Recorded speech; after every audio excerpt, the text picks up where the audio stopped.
Let me go to John on this. So Chris is here as well. But John Decker, you're there at the White House and obviously followed all this yesterday. I should point out that John is also a lawyer, which may add to your perspective on all of this. But first, so a couple things. On the news value of what happened yesterday, what was your take on that and how it was reported? And then there are legal issues here, I suppose, if someone is, to Charlie's reporting today, seeking treatment, how that might impact the special counsel investigation and the testimony that may happen on Friday. Sure. Well, as far as the news value is concerned, the fact that someone who is very close to then candidate Trump is defying or would be defying a federal grand jury subpoena, that's news. We haven't seen anything like that so far. So I can understand why the Washington Post reported this story initially and the follow-up by all the different cable channels that interviewed Mr. Nunn. Keep in mind, Mr. Nunberg, keep in mind this is ratings catnip. You know, the fact that he was saying what he's saying in apparently the state that he was in. So you can understand why various producers wanted to put Mr. Nunberg on the air to make these claims against President Trump. And the idea, or do you have any perspective, Dad, on the idea that if he does have issues and he is seeking treatment, would that impact the special counsel's investigation, potential testimony before a grand jury?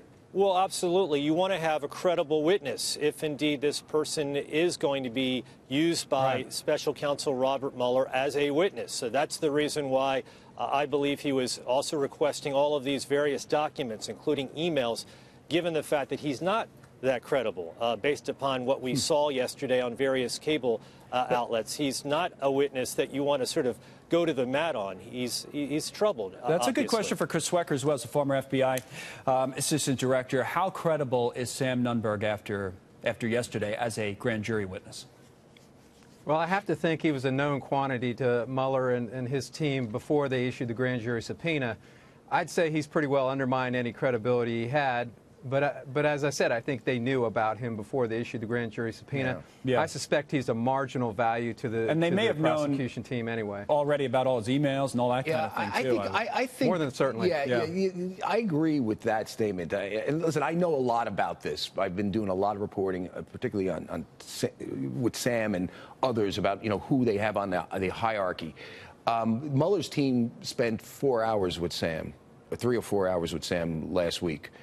They spent something like 12 hours with Steve Bannon when they brought him in. I mean, it was, he is not the biggest fish here, and he wasn't really a part of the campaign. He wasn't actually part of the campaign. Remember, he got fired before Trump actually dived in. He knows some stuff about when Trump decided to run. I mean, I'm sure he can dot a couple I's and cross a couple T's. And I just get back to this: what he said yesterday, aside from the craziness, he didn't add much, as your point. Wasn't particularly newsworthy. As John said, if he was going to not cooperate. Okay, so a low-level guy,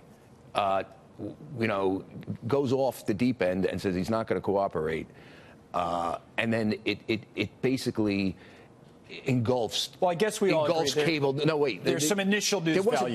There was not just the one story. It engulfed. Understood. And it engulfed it in a way where he was being interviewed, and people just let the tape run as he was going off the rails. And I'm telling you, listen, I'm in this business. We all look at ratings, right? I get it. We want things to rate. We also do have a little bit of a responsibility as gatekeepers and figure, what does this guy add? And are we hurting him? I was worried about hurting him. No, I hear you. I have another story coming in. John Decker, I'll just toss this to you on the fly if you don't mind. But it's a Kellyanne Conway related story, as the Office of the Special Counsel has sent a letter, sent an investigative report to the president, and they do find that Kellyanne Conway, of course, an advisor, counselor to the president, violated something called the Hatch Act by advocating at the time for Roy Moore, who was running for Alabama Senate. I guess the idea, John, right, is that you're not supposed to be making these political statements in your position in the White House. The findings, the way they worded, say that the president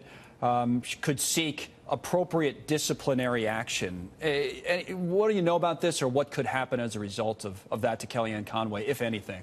Well, the punishment would be up to the executive office of the president, up to the president himself. My guess is the president is going to, give her a little slap on the wrist and say, don't do these things again. The only person who is exempted from the Hatch Act is the president. That's why he can do these campaign-style rallies like he's going to do this coming weekend in Pennsylvania. Kellyanne Conway is not exempted.